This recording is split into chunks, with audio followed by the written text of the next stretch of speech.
The Voice Among the Lamps, a story based on Revelation, chapter 1.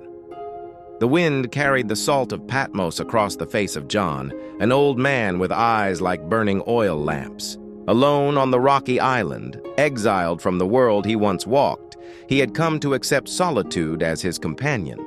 But this was the Lord's day, and something stirred in the air, something holy and uncontainable. John knelt on the ground, whispering prayers to the one he had known in the flesh, Jesus the Christ. As his voice faded into silence, the sky above seemed to deepen. Then suddenly it came, a voice, not like thunder, worse than thunder, greater. It sounded like a trumpet blowing from the depths of eternity.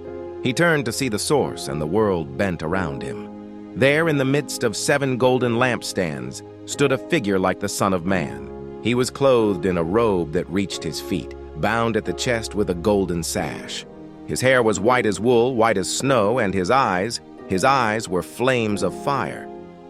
His feet gleamed like bronze purified in a furnace, and his voice was like the sound of rushing waters, as though every river and ocean had found its voice in him. In his right hand he held 7 stars. From his mouth came a sharp, 2-edged sword, and his face, John could hardly bear to look. It shone like the sun at full strength. John fell as though dead, but the one stepped forward, and with a hand that steadied the stars themselves, he touched John and spoke. "Do not be afraid. I am the first and the last, the living one. I was dead, and now look, I am alive forever and ever, and I hold the keys of death and Hades." John trembled, not with fear, but with awe. This was no mere vision. This was a revelation. The voice continued, "Write what you have seen, what is now, and what will take place later." And the Lord revealed the mystery. The 7 stars are the angels of the 7 churches, and the 7 lampstands are the churches themselves. John's hands, old and weathered, began to move, compelled by divine fire.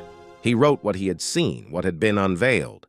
For the veil between heaven and earth had been pulled back, and behind it was glory, judgment, and the unshakable love of the King who walks among his people, whose eyes burn with truth, whose voice shakes the world.